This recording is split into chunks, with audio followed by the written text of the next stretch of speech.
not all of the models in this prototype box that I got are 3D printed. 13 of the Splizzards models in the set are made up of the final production material, the hard PVC. And they're really great detail. And the smaller units, like the Saurian warriors in this case, are already attached to bases. They have integrated, round bases at the right size and that whole deal. The 3 bigger lizard guys with the shoulder pad rocket launchers or whatever, like they aren't on bases, but the bases are going to be included in the box, I'm pretty sure. Like they were in the prototype box, so I assume that they would later on with the actual real production box.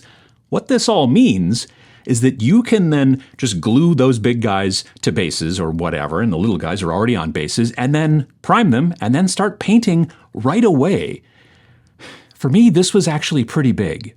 See, when I heard that OPR was moving into plastics, I assumed right away that they'd be on like sprues, like Games Workshop models, or maybe the pieces would be in those little individual baggies and you'd have to put them together like the original Star Wars Legion models or older Mantic models or stuff like that.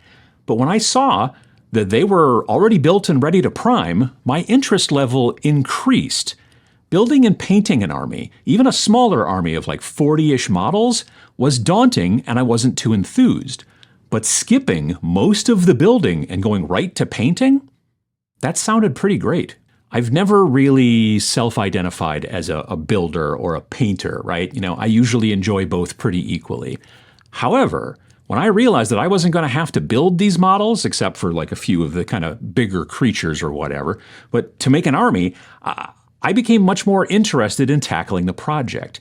I decided to start with the Robot Legions, which were 100% 3D printed in the case of my particular prototype box. I glued them to bases, textured the bases, and then I started priming them black with my airbrush.